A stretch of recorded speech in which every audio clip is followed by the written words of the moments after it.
Thank you, everyone.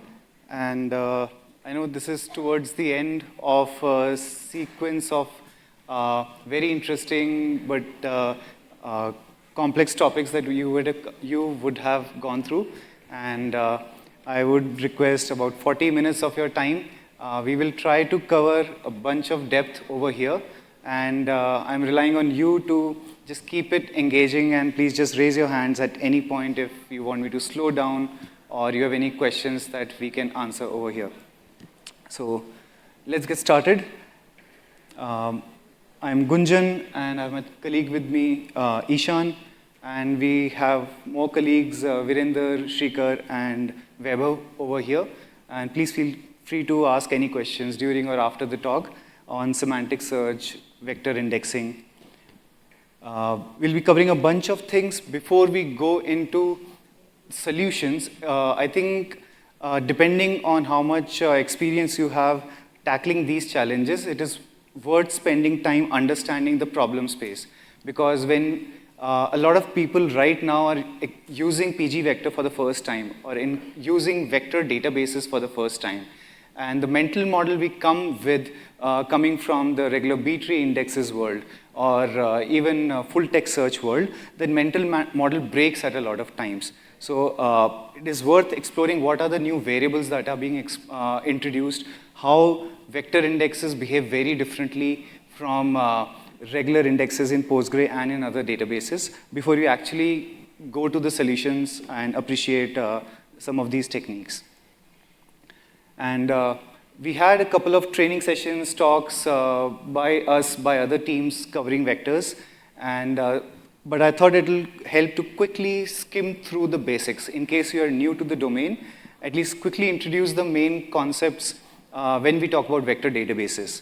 So first of all, what are vector databases, and what do we mean when we say using PG as a vector databases, and within the PG ecosystem of extensions, specifically pgvector as the extension for enabling vector search on vector databases.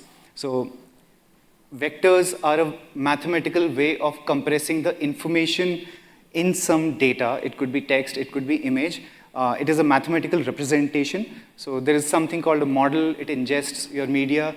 I'll use text as an example, an embedding model as a particular type of model, which takes in text and generates embeddings in an n-dimensional space. For example, Vertex AI text embedding models by default produces 768 dimensional real arrays. And when we say PG as a vector DB, as opposed to there are many other specialized DBs out there, why should we use Postgre? Because in general, the trend has been to move away from specialized DBs unless you really need it, and keep it simple. It really simplifies the architectural complexity. And there are a bunch of extensions, not just pgvector. There are a couple of other OSS extensions, and there are a lot of proprietary ones. For example, there is scan by AlloyDB, which really scales and provides you a bunch of other capabilities that are not there in pgvector. There is diskANN by Microsoft, and but we'll focus here on pgvector because it is the most popular extension out there, and you can use it in any cloud. So in pgvector, it gives you two different types of indexes. Again, this is one place where you start getting confused as a new person. Why do we have two indexes? In general, I just have B-tree indexes, maybe GIN and GIST index families. But there is IVA-flat, there is HNSW, and between IVA-flat, HNSW, or TLDR is that in general, HNSW gives you better performance, but it is more expensive to build and needs more memory. Again, now that there is something called vector and PG can be used as vector DB, what are the capabilities as an application developer or a product or from a leadership point of view? What capabilities does that unlock? There are a bunch of them. I've just taken some common examples. One is that instead of a full text search or keyword-based search, you can directly power semantic search in your database, blazing fast semantic search. And I used an example. For example, there is Google Cloud, or AWS Cloud, and as opposed to, let's say, Nimbus Cloud, which is a type of a cloud. In general, if I'm doing full text search, both of these will show up when I'm searching for cloud database. But when I'm searching in the vector space, the vectors for cloud databases, will be clustered together because they're semantically similar in meaning versus a Nimbus cloud, which will be clustered very different in that, n-dimensional space. And that is the kind of capability that you get. If I'm searching for food, I'll get results for beverages, even though I didn't have that text in my search query. So that is semantic search. RAG is one of an application pattern that is powered by using Postgre or any other database as a vector database, so that instead of firing generic queries to a general purpose large language model, you first search a vector database for similar things. For example, given a particular bug, I can find similar bugs from vector database and then pass that on to an LLM to generate an automated email to end user. Recommendation systems, multilingual queries break down when you're looking at keyword search because, characters are different, words are different. And finally, multimodal search. There are multimodal models out there where I can feed it images, text, and it'll give me vector embedding for all of them. And I can generate a vector embedding, for example, for an image and use that to search for similar embeddings in my text. So that unlocks a huge amount of possibilities. Again, this quick recap of what can you do using PG as a vector DB. And last recap, but before that, we have a quick quiz and gift that you can take away. When we talk about approximate nearest neighbor search, we'll come to that in more detail. It behaves differently from regular B-tree searches. And one of the main concepts there is recall. So can anyone give me a good definition of what do we mean by recall when we are talking about vector databases? And the best definition, will get some reward. Sorry, do we have a mic? There is one in front of you. Yeah. Yep. Thanks, Weber. We have a vector representation, and the cosine is the closest one. Cosine? The closest one. Cosine distance. So that is recall? Okay, thank you. Anyone else? Any other attempts? Just think about it. What do we mean by there is good recall or bad recall? Cosine hints at that, cosine distance, but all right. Anyways, I'll give you the answer, and maybe we can give one of the swags over there. Yes. Thank you for the attempt. Recall is essentially an objective measure of good enough. So when we are saying approximate nearest neighbor search, it is fundamentally different from an exact search because if you have an index, it just speeds up your queries. The queries behave functionally same as before. It is just a performance enhancing feature, right? But when we are using approximate nearest neighbor indexes, they give an approximate result. And think about it that I'm looking at Google Maps, I'm zooming in on this area, and I'm looking at all the restaurants out here. But when I zoom out at a whole level of a state or a country, I can't show restaurants at that granularity because that is too much information and it will take me too much time to go through it. So it is okay if, I'm looking at something from an India level, if it is okay if some things are 100 kilometers forward or backwards because it gives me an approximate idea and that is much easier for the system to compute. So we are just balancing. Whenever we are talking about QP, recall, we are saying it is okay for me to have good enough answers as long as you can give it to me fast. It's much cheaper to compute. And recall is that objective measure of good enough. Essentially what that means is that if I did an exhaustive search, exact search in my neighborhood and found, let's say, 100 nearest neighbors, as opposed to me using an ANN index, out of those actual 100 neighbors, this ANN search returned me 95 results, and there were 5 which were, slightly further away, but it wrongly gave it to me in the top 100. So the 95 out of 100 means it's a recall of 0.95 or 95%. And why you would do that? Because you'll get 100x, 1000x, or even, much faster queries instead of an exact search. That's the difference between approximate nearest neighbor and KNN. And there are a few other factors when you go to semantic search. For example, top K. You can't assume that you can just iterate through till the end. PGVector specifically has a hard limit on how many top K values it can consider, up to 1,000 only. So beyond that, and there are further limitations on that. And yep, at this point, over to Ishan. Yeah, I think that was a mouthful, a lot of terminologies, a lot of things to understand. And there's honestly a lot of challenges that come with semantic search, with vector search. So let's first start with a testimonial from a seasoned PG vector expert.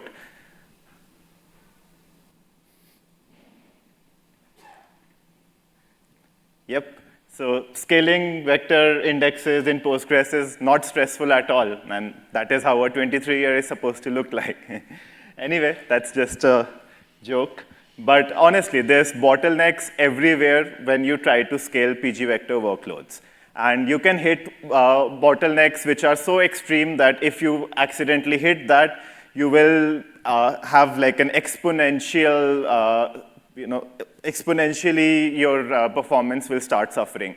So if your index build time was supposed to take an hour, but you didn't have enough memory allocated to it, and it starts going to the disk, it might end up taking a day. So the bottlenecks are really brutal here, and it's really essential to not be bottlenecked by such things like misconfigured database params or suboptimal index parameters. So in addition to the already vast amount of database params that Postgres comes with, PGVector has its own index parameters which are based on the algorithms that power these indexes. And those index parameters are really hard to get right.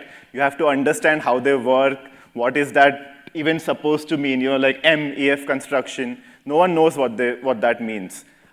Recall, that still people can understand. Okay, I am okay with 95% recall. But some of the other things, it can get really hard. So these are some of the challenges that we are looking to tackle with this talk. So yeah, what is the challenge here? So this is the current scale to which PGVector is able to scale up based on our experiments. So millions of vectors, PGVector can handle that. So a lot of heavy use cases, it's already able to handle. Billion scale vector workload, that's where things start to get real sketchy. And like a billion scale is something which some customers are definitely looking for. So for example, like a products database in a e-commerce website, that could easily go into the billions. So yeah, that is where PGVector would become, and honestly, most vector databases would start to struggle. And certain ways in which it struggles is the query per second starts to struggle. It becomes really slow. A major one is the time to build these indexes. As I mentioned earlier, it could even, like a large-scale deployment could take days to even just build the index. Memory requirements can go haywire. And yeah, there's a few more things which struggle to scale. We'll get to them. But that is the challenge that we are facing. There are some limitations with PGVector as well. Gunjan already covered some of them. They're mentioned here. I won't go into the details. This is a handy formula. So memory is a big bottleneck. This is a handy formula for computing the amount of memory, estimating the amount of memory your HNSW index might take. HNSW will focus more on HNSW because it is a really performant index. Once you have your HNSW index built, it is really fast, it is really good, it gives very good recall. So we'll be mostly focusing on HNSW as the index type. IVF flat is more easy to scale, easy to tune as well, but the performance is often unacceptable at that levels. So here we have a handy formula. So the amount of, this is essentially the amount of memory that an HNSW index would take. And it depends on your dimensionality, your number of vectors, and also some of your index construction parameters. So I have some examples here. So a 1 million vector workload with like 1536 dimensions, that's like an OpenAI model embedding, and M of 32. alone, this index would take 6.5 gigabytes. You move to 10 million vectors, it's 65 gigabytes already. 100 million, which is something like a lot of people do want to scale to, that's 650 gigabytes of just the index. So yeah, as you can see on the right, like I think that's a fair representation of how a system would feel with the HNSW index being created on it. Same with the index build time. With 1 million, it's like, 6 minutes. 10 million, it goes up to around an hour. With 100 million, it's like 18 hours. So like it's, you'll have to wait an entire day for your index to build. And it grows pretty fast. So I want to, if you can go back, just point out one thing. We have been using terms like HNSW and IVF flat. And for the scope of this presentation, we will not go very much in detail of why there are two index types and what is the difference.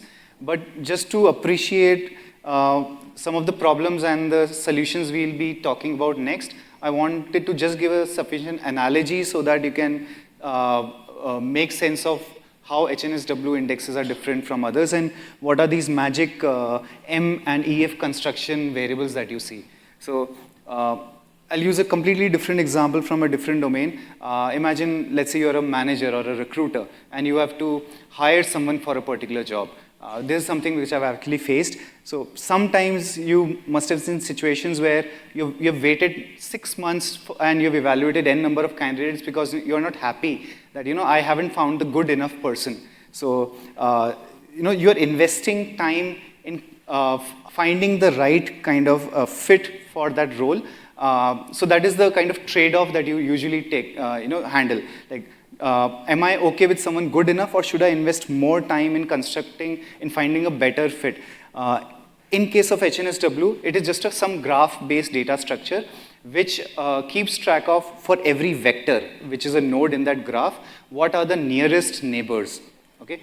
And you can spend as much time to further fine-tune that graph, but that means that you are taking more time to refine that graph. You are increasing the size of that graph by tracking more and more and more neighbors. But again, it's a trade-off. So I could say that if my quality of graph is increasing, but at some point the increase is not that much, it is good enough for me. And the recall and other kind of parameters help you objectively measure what that quality of good enough is. But essentially there are trade-offs. So you have trade-offs that at indexing time, how much time I want to spend, how much memory I have, and at what point am I saying that this is good enough for me, and recall and some other techniques we'll share further on. It'll help you determine what is good enough for you, and at runtime, again, measure some of these things. So yeah, I thought it's good to mention this because in this way, these indexes behave very differently from B-tree, GIN, and GIST indexes, even full-text search indexes that you may have used earlier.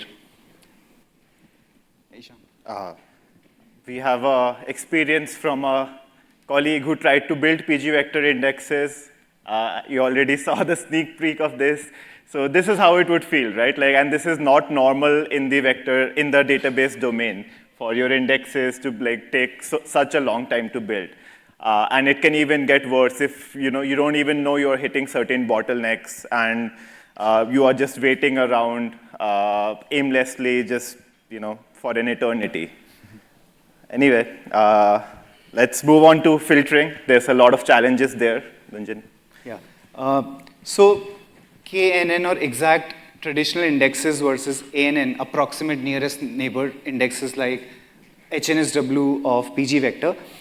There is one limitation, for example. Again, this is part of just exploring the problem space, what it can and cannot do well. So these indexes can only be used in the pre-filtering stage, which essentially means that the query planner can use these indexes before it applies the where clause. If it first applies a where clause, the predicates, then this index cannot be used. And there are several implications of that. One of them is that if you have a where clause where, for example, the where clause only filters and gives you 1 out of 100 rows, and if you combine that with the previous thing we mentioned, that the pgvector can only keep up to 1,000 top K values. So if it first applies the ANN index and returns 1,000 possible candidate nearest to your query, After that, it applies the where clause, and only on an average 1 out of 100 values are returned. Then at most, on an average, it will only give you up to 10 neighbors, after that where clause is applied. And this has some weird bugs in the software where for a given query vector, you should have returned 20 nearest neighbors, but because this where clause was applied after the ANN index, sometimes a query will return 1 or 2 values or nothing at all. So again, an important limitation to keep in mind, and to make sure that if you really need it, you kind of disable ANN indexes using query flags or apply some other techniques that we will see. Second is, I feel in databases world, a lot of times initial design choices surface as scaling challenges. So given enough time and the best people in the world for a given data set, yes, I can create the most performing index. But is that how the real world works? No, you probably, my boss would say that we have an important meeting coming up, let's create a prototype, get something out of the box running by tomorrow. And by the way, this is F-35 cockpit versus a MiG-21 cockpit. And if I think about it, there are machine configuration parameters. I have to figure out what's the right memory I should allocate. I should figure out what's the right number of CPUs I should allocate. And these are all database flags in Postgre. Combine them with index-specific parameter. I need to choose whether it's HNSW or IVF flat. And HNSW have these weird things called M and EF construction. And if I choose them wrong, I'll get a wrong recall. So it's like you're making it very easy to shoot yourself in the foot. And you can always blame the messenger that you didn't use it right. I feel it's a usability problem. The way there is plethora, explosion of configuration options.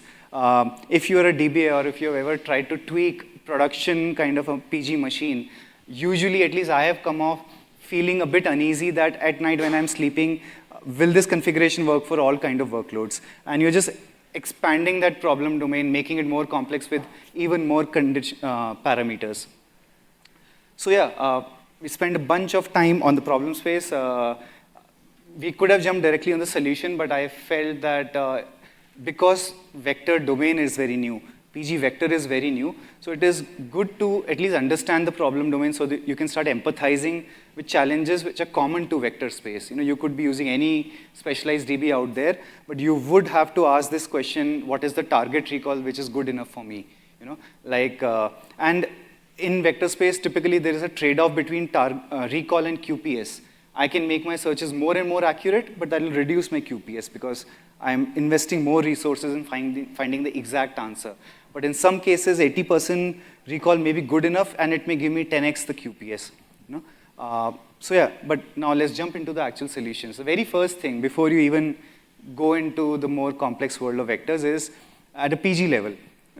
I have this index type which relies completely in memory because it's a graph data structure, doesn't fit well in the relational realm. Basic question is what should be the right instance size for a given index. We have some very interesting formula which are not available out there.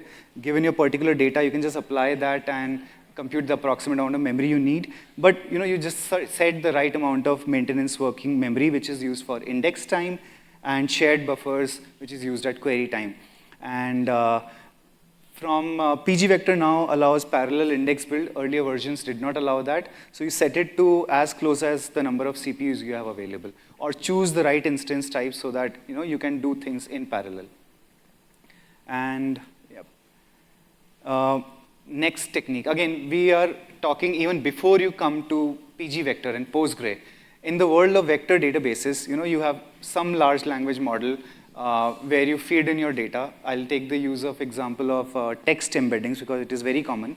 So you feed it some text, it will return you some vectors. And you directly put it into PG vector. But the default dimensionality of vertex A is 768, which means it will return you an array of 768 floats. And that for OpenAI is 1536, and this can increase. You should ask the question, do you need that fine-grained data?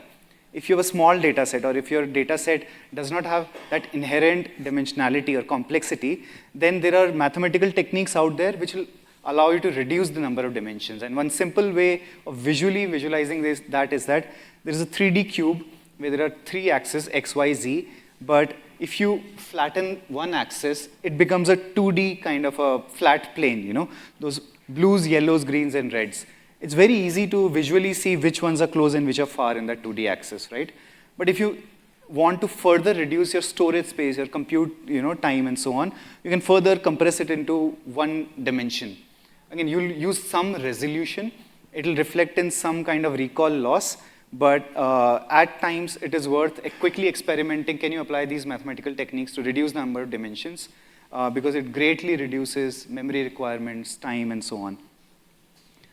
So now that you have your vectors, now we come into the Postgre world. In Postgre, pgvector supports something called quantization, very basic scalar quantization. If you go to other index types, for example, the scan index that AlloyDB has, it has some fairly complicated and sophisticated quantization techniques. But what does quantization mean?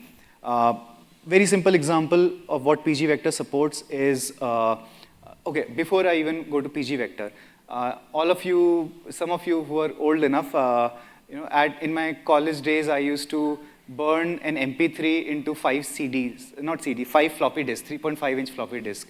So if you are from that time, there were MP3s which came in 5 floppy disk, but even before that time when MP3 was not a popular format, the same one song may have taken 100 different floppy disks to store, 100 MB in the WAV format.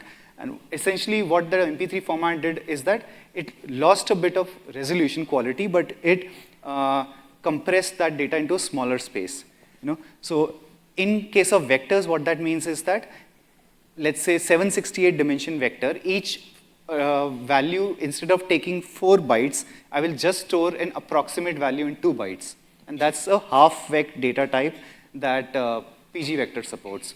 What you lose is a little bit of resolution, but what you get is that the storage space suddenly becomes half, and the compute and other, you can see even further benefits that we will see in follow-up sections. Again, like I mentioned, there is something called product quantization and SQ8 that AlloyDB scan supports. If you have large data sets where you want more efficient kind of ways of representation, I would recommend you to go check those out. And yep. These are examples, actual examples that you can run and explore in pgvector. This is a regular DDL of how you would normally create an HNSW index. And then you have a quantized example where you just use this function called half-vec. And that's a different data type that takes half the amount of space. And there's a different distance function. It's the same Lagrangian or distance function similar to cosine distance function, but this allows you to use half the space for storage and even more when represented in memory. And the corresponding query language, there are 2 interesting variants. Above is a normal query where you are just doing a cosine distance, that angular bracket equal to operator is a cosine distance formula. Essentially what you're doing is, give me all products where the description embedding, the vector form of embedding, is similar to this query, help me scale pgvector. And the quantized version simply encapsulates this into half-vec version. So this is very simple. Then why do we have the next variant? Because half-vec is an approximation of the actual vector. So when you do a ANN search, it will do an ANN search based on approximate values. So there may be some error and ordering issue out there. So if you need the top 10 results, you can first do a approximation half-vec query on top 20 results, and then on that result, you can do an exact search, and then reorder based on that. And that is what this lower query is doing. And yeah, there are some benchmarks, like you see. As expected, when I use half-vec instead of regular vector, my index size becomes exactly half. So there is a 2x benefit in just index size. In terms of dollar money, I'll tell my boss that it costed you, let's say, 0.1% in recall loss, but I saved you half the money, or so yeah, I need a bonus now. But build time speed up, it is exponential, it is non-linear. As you increase the data set size, because the graph takes much less memory, that speed up is much more. And similar kind of speedups. On the right side, you will see the query. And if you see the recall, there is one with the full vector recall and half vector recall. And you will see that in these examples, the difference is 0. The difference would be somewhat when you go to second, third decimal points. But at least for this data set, this is an open data set, we saw such a minor difference in recall that it was a no-brainer to just go and use this quantization. Okay, filtering techniques. I'll hand over to Ishan for a different set of techniques. Right now, we just saw how do you size your instance, right? How do you use less space for your indexes? But now, let's say you have built your indexes. What are some other techniques which you can use to scale PG vector? If you are still hitting, the limits of either your index is taking too much time to build, or it cannot fit in one machine. So there are some techniques that Ishan will now take you through. Thanks, Gunjan. Before that, we saw the example of quantization. It's giving us 2x space reduction with like barely any loss of recall, right? So if you remember, with 100 million vectors, it was 650 gigabyte index. So now it will be a 325 gigabyte index. So you have basically just saved more than 300 gigabytes of memory that you would have had to allocate to your instance. So that just translates directly to cost. Anyway, let's jump to filtering. So there's a bunch of techniques with which we can optimize filtering. Gunjan mentioned 2 ways of filtering which happens. One is pre-filtering, where first the filtering happens, then since your data has now changed, index was built on the entire table, your ANN index can no longer be used. So then the exact nearest neighbor search will be applied because there is no longer any index. So in that case, in some cases, if the selectivity of your filter is high enough, so what that means is, for example, out of every 1,000 rows, your filter only selects maybe 1 or 2 rows. So even at a huge scale, at like a 10 million scale, you're actually, after the filter is applied, the actual number of rows your nearest neighbor search would have to encounter would be something like 100K. So, that might be a scale that exact nearest neighbor may be able to handle. So in these cases, people can evaluate pre-filtering for their workloads. And how you can make pre-filtering better, that's just simple Postgres techniques. So all you need is your filter to be applied really fast. So you can use some of your existing indexes like B-tree indexes, GIN, GIST indexes. Those indexes will make the initial filtering bit really fast. And after that, your exact nearest neighbor search is hopefully still feasible. Of course, this doesn't scale very well because either if your selectivity becomes lower, you start getting more outputs from your filter, or like your number of vectors grows. Exact nearest neighbor search really doesn't scale because of the combinatorial explosion that happens. There's so many vectors to search. There's so many things to compare between each vector. It's just really hard to scale. So here I have a query. So in my query, you can see the where clause. So it's a regular ANN query, a regular nearest neighbor search query, but I have a where clause as well. So that's where category ID equals 1, 2, 3. So now this is a filtered vector search query. So here I have an example of how you can create certain pre-filtering indexes. Time check, 5 minutes. Sure. Certain pre-filtering indexes, like as you know about Postgres. Then I'll quickly go through these filtering techniques because we have a section on tuning later as well, which I also want to cover. So we have the same query here. You can even create partial indexes. So if you know all your queries have the same filter, or there's like very limited number of cardinality that the category ID can take. So you can actually create an ANN index on each of those categories. And because like that query would only need to use the elements which this index has, it can actually run an ANN search now. Next, let's say you have a lot of category IDs. what would you do? You wouldn't create an ANN index for each category ID. So this is where you can leverage the Postgres technique of partitioning. It's a very powerful technique. I won't go into it. Here are some references for like how you would create that partition table and then how you would create indexes on ANN indexes on each of those partition tables. And finally, post-filtering. So post-filtering is first your ANN index gets applied, then the filter gets applied. And Gunjan already talked about the challenges that can occur with that, which is that you might not get enough results from that. So in the latest version of pgvector, this new feature was introduced called iterative index scan. So that basically tells pgvector that keep looking for values in the graph until you find however many things I'm looking for, or you run out of memory, or there's certain other thresholds that you can set so that it still keeps working. So that's about filtering. We had some of these techniques for filtering, which can make the experience better. But honestly, the right way to do filtering would be in filtering, in which your algorithm knows about the filter and is able to, during search time, while traversing the graph, for example, able to apply that filter in an intelligent manner. Anyway, let's move on to tuning. So as I mentioned, a lot of these algorithms have a bunch of parameters which are related to the actual implementation of the algorithm.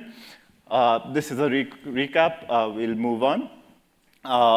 And folks have requirements like recall, QPS, etc. But the knobs that pgvector gives is around things like, for HNSW, it would be MEF construction. So there is a link that we need to create here.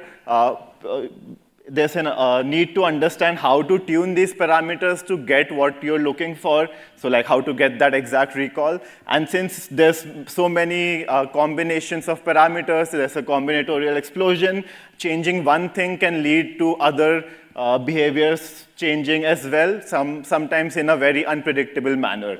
So we have an example like, so you change one thing, the other things might change in a very different way. And it could be hard to predict that. So we are trying to unravel that here. Just a quick thing about these parameters. M and EF construction are index build time parameters for HNSW.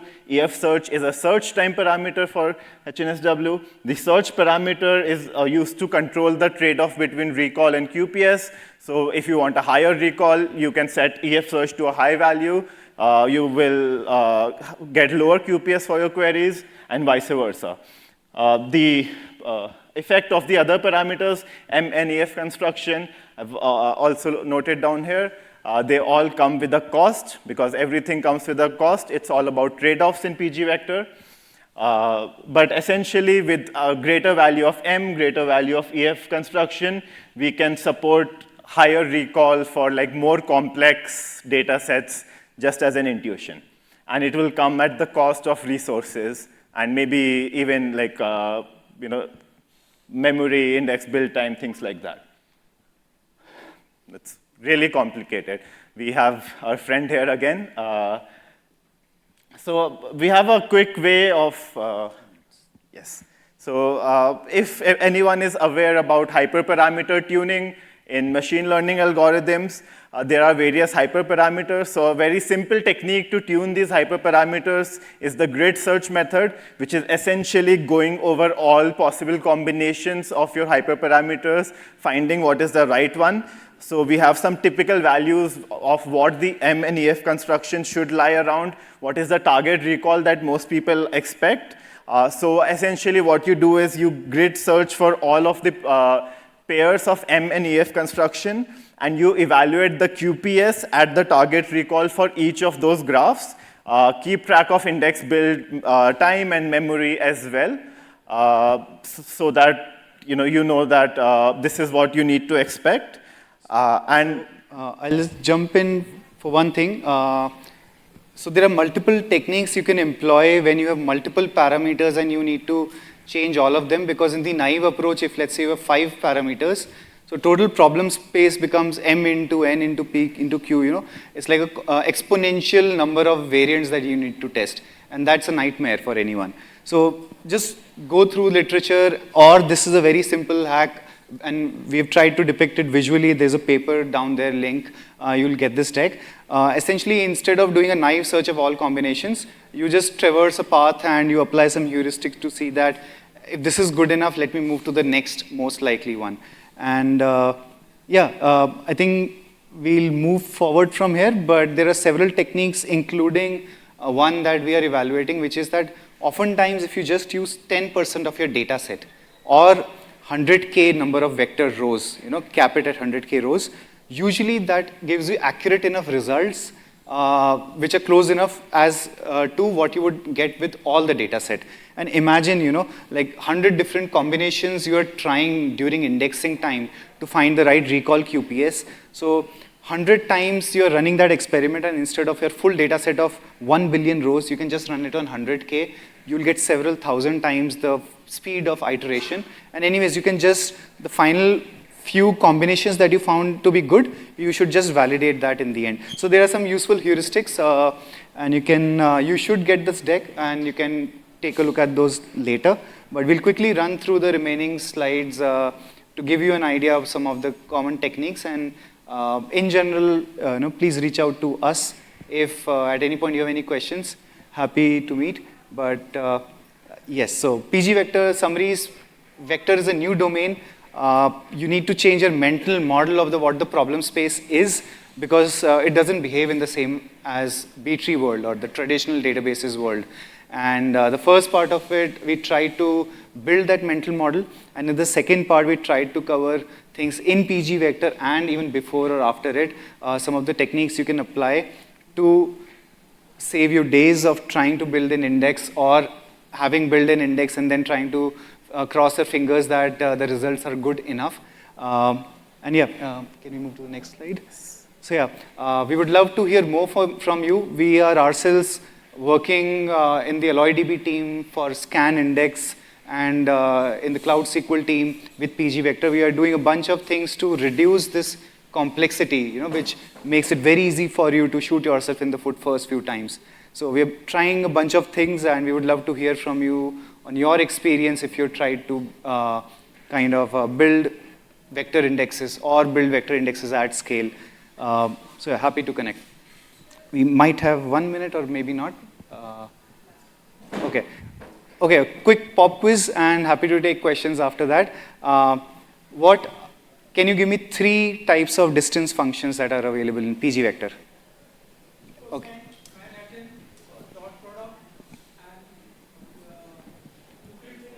Nice, Lagrangian, Euclidean. Awesome. That deserves a great gift. Thank you so much.